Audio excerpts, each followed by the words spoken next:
बच्चों, आज मैं चुंबकीय बल मैग्नेटिक फोर्स के बारे में हम लोग डिस्कशन करेंगे। उससे संबंधित प्रश्न को भी डिस्कस करेंगे। जैसा कि मैंने कहा था कि जिसको जो भी प्रॉब्लम हो मुझे मैसेज कर दे या कमेंट सेक्शन में दे दे, मैं उस सवाल का सॉल्यूशन दूंगा। तो आपके सामने एक सवाल लिखा है, प्रश्न लिखा है, उसी का सॉल्यूशन लेकर मैं आपके सामने उपस्थित हूँ। इस वीडियो को आप ज़्यादा से ज़्यादा शेयर करें या अपने दोस्तों को बताएं, अपने सहेलियों को बताएं कि जिसको जो भी दिक्कत है, सर का ये चैनल है, इस पर कमेंट दीजिए, सर उसका वीडियो बनाकर आपको देंगे। ये मैंने एक मुहिम छेड़ी है, ये एकदम फ्री है ना, तो सब बच्चों का फायदा हो इस लॉकडाउन में भी। तो सबसे पहले प्रश्न करने से पहले हम लोग चुंबकीय बल के बारे में जानते हैं कि आखिरकार ये चुंबकीय बल है क्या। आपने देखा होगा कि यदि किसी चुंबक को छोड़ दें, लोहे के पास क्या होता है, वो अट्रैक्ट हो जाता है, या चुंबक को पकड़ के रखें, उसके पास लोहे की कोई चीज़ रखें तो वो तुरंत पास आ जाती है। अच्छा, हमेशा पास नहीं आती, थोड़ा सा दूर बढ़ाते जाए, पता चला कि कुछ दूर बाद वह चुंबक की ओर आकर्षित नहीं हो पाती। तो इसका मतलब ये है कि चुंबक बल तो लगाता है, मैग्नेटिक फोर्स होता तो है, लेकिन उसकी एक सीमा होती है। कहीं ज़्यादा होता है, कहीं कम होता है। तो ये तो मैग्नेटिक फोर्स होता ही होता है, लेकिन कितना होता है। अब आपसे क्वेश्चन पूछा गया है एक प्रैक्टिकली कि अगर इतनी दूर रखी है, इतनी लंबी कोई चीज़ है तो कितना बल लगेगा, आपको कैलकुलेट करके बताना है। अच्छा, बल निकालने से पहले बल की दिशा निकालनी भी ज़रूरी है। तो इसके लिए आपने पढ़ा होगा फ्लेमिंग का बाएं हाथ का नियम, फ्लेमिंग लेफ्ट हैंड रूल। जल्दी से डिस्कस कर दे, जिनको नहीं पता तो 1 मिनट में। देखिए, इसको याद करने का सिंपल सा तरीका है FBI, फ्लेमिंग के बाएं हाथ का नियम, FBI। ये एक एजेंसी भी है ना, अमेरिका की खुफिया एजेंसी है जो सबको पकड़ती है ना, चोरों को, आतंकवादियों को। आप में से कोई आतंकवादी तो नहीं बैठा जो देख रहा हो कि ये सब पढ़ के बम न बनाना ना, ये सब पढ़ के कुछ काबिल बनना, नौकरी पेशा करना, घर वालों का। पढ़े लिखे लोग भी आतंकवादी बनते हैं। चलिए उन सब बातों को छोड़ते हैं, आते हैं इस नियम पर, FBI। इन्होंने क्या बोला, फ्लेमिंग के बाएं हाथ का नियम क्या है, यदि बाएं हाथ की 3 उंगलियों को इस प्रकार फैलाएं कि तीनों परस्पर लंबवत हों, मतलब इनके बीच में 90 डिग्री का कोण बने। ये अंगूठा, पहली उंगली, दूसरी उंगली, अगर इनको परस्पर इस प्रकार फैलाया कि इसके इसके बीच में कितना 90, इसके इसके बीच में कितना 90, और इसके इसके बीच में भी कितना है 90 है। यदि तीनों के बीच में 90 डिग्री का एंगल हो तो आपकी फर्स्ट फिंगर, जो पहली वाली उंगली है, ये चुंबकीय क्षेत्र की दिशा को बताती हो, ये करंट को बताती हो।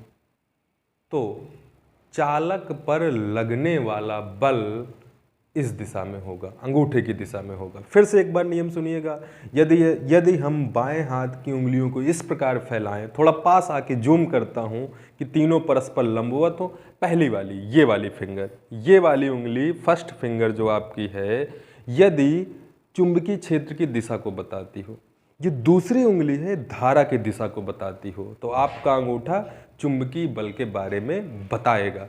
फिर इस बल को निकालने के लिए सूत्र भी हैं, सूत्र से ही रिलेट करके क्वेश्चन का सॉल्यूशन भी देना है। F बराबर, पहला सूत्र होता है BIL साइन थीटा। अब फोर्स थीटा पे, एंगल पे डिपेंडेंट है ना, इसके बीच में एंगल पे हम बाद में डिस्कस करेंगे। चलिए, एक दूसरा फॉर्मूला होता है BQB साइन थीटा।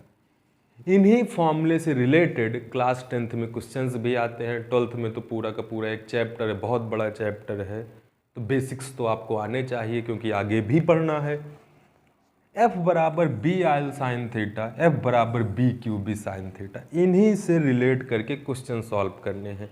अब जो मुझसे पूछा गया है क्वेश्चन, उस पर हम लोग डिस्कस करें ना, उसके सॉल्यूशन पे जाएं। क्वेश्चन आपके सामने ये रहा स्क्रीन पे, टन टनान। पहला क्वेश्चन, एक ही क्वेश्चन करना है, देखिए ज़्यादा भी नहीं करना, छोटा वीडियो बनेगा, लेकिन ध्यान से समझिएगा। एक धारावाही चालक में धारा का मान 0.5 एम्पियर है, चुंबक से रिलेटेड नहीं है।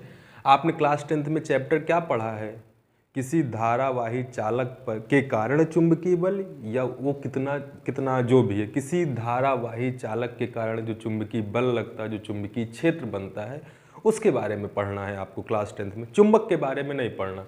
तो इसमें आपके सामने है एक करंट कैरिंग कंडक्टर, जिस पर धारा कितनी है 0.5 एम्पियर।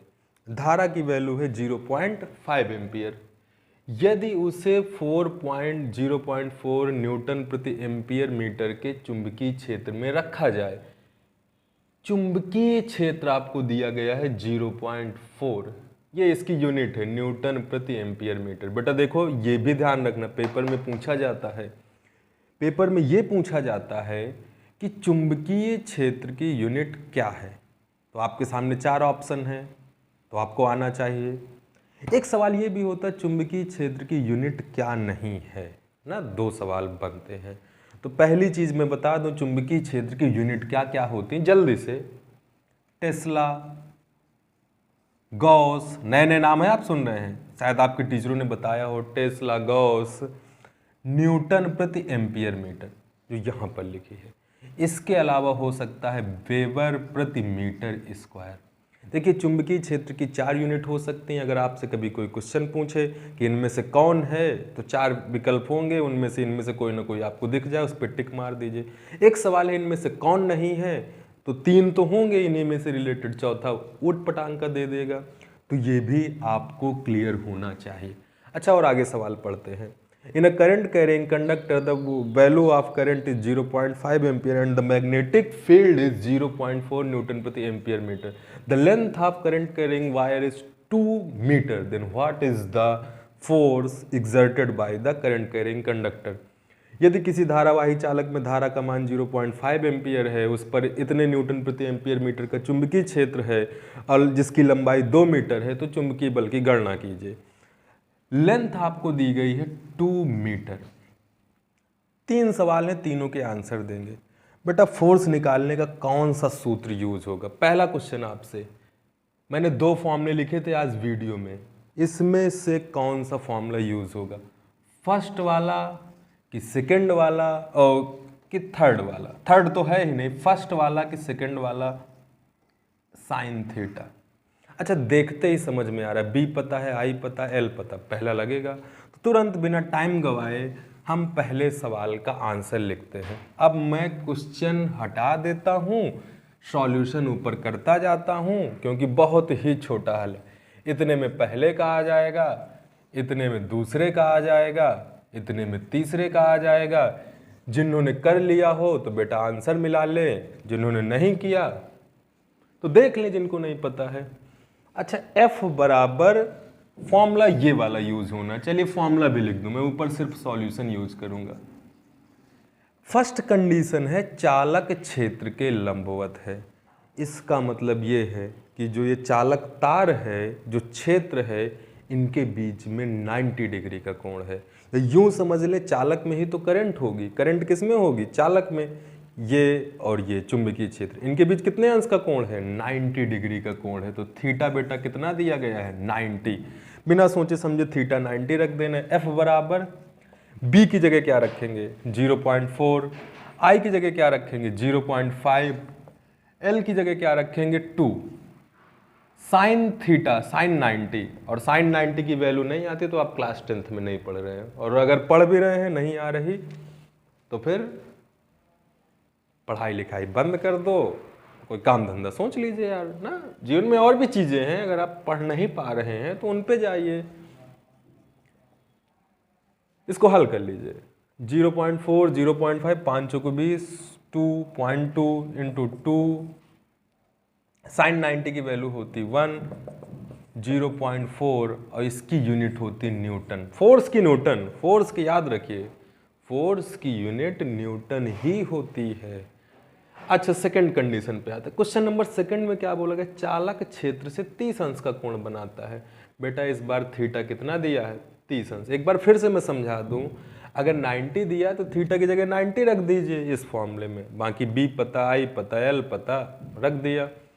थीटा 30 दिया है तो एफ बराबर लिख लीजिएगा B I L sine 30, B की जगह 0.4, इसकी जगह 0.5 इंटू एल की जगह 2 इंटू साइन 30। क्या बेटा साइन 30 की वैल्यू आपको आती है? आती ही होगी। साइन 30 की वैल्यू होती 1/2, इससे ये मर गया 0.2 न्यूटन। अच्छा, मैंने एक चीज़ बाद में बोला था कि थीटा के बारे में भी डिस्कस करूँगा, थीटा के बारे में डिस्कस जरूर करूँगा। लास्ट में क्वेश्चन का आंसर, समांतर का मतलब क्या है? मतलब इधर चालक तार, इधर चुंबकीय क्षेत्र, दोनों के बीच में कितना कोण है? पहले ऐसे था 90, दूसरा कैसा था 30 मतलब ऐसा कुछ रहा होगा। तीसरे में कैसा? पैरेलल। पैरेलल मीन्स इन दोनों के बीच कितना कोण है? समांतर है तो बेटा थीटा की जगह 0 रख देना है। और एफ की वैल्यू भी कितनी आ जाएगी? फोर्स 0। क्यों? जैसे ही साइन थीटा, साइन 0 की वैल्यू कितनी होती है? 0 ही होती है। और 0 में किसी भी चीज का मल्टीप्लाई करें तो कितना आ जाएगा? 0। अब थीटा के बारे में डिस्कस करते हैं। ये तो इन क्वेश्चंस के बेटा आंसर हो गए। थीटा के बारे में ये डिस्कस कर दूं, मैं आपसे एक सवाल पूछता हूं कि चुंबकीय क्षेत्र कब अधिकतम, चुंबकीय बल कब अधिकतम होगा? अभी अभी आपने आंसर निकाला। इन तीनों में सबसे ज़्यादा वैल्यू किसकी है? सबसे ज़्यादा वैल्यू किसकी है? 0.4। 0 सबसे छोटा, 0.2 इससे बड़ा, 0.4। अच्छा, फोर्स 0 कब होगा? या न्यूनतम मीन्स सबसे कम। सबसे कम मीन्स होगा ही नहीं कब? जब थीटा कितना है? 0। जैसे ही 0 से 30 हुआ तो फोर्स बढ़ा, 30 से 90 हुआ तो और बढ़ा। तो इस प्रकार जैसे जैसे एंगल बढ़ता जाएगा, 90 से ज़्यादा नहीं होगा, 90 से ज़्यादा होगा तो फिर इधर से नाप लीजिए। मतलब जब थीटा 0, जब चुंबकीय क्षेत्र के समांतर हो जो चालक तार, तो फोर्स 0।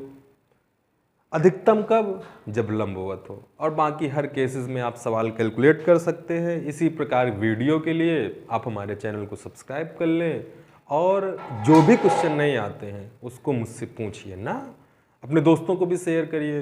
बस मिलते हैं अगले वीडियो में।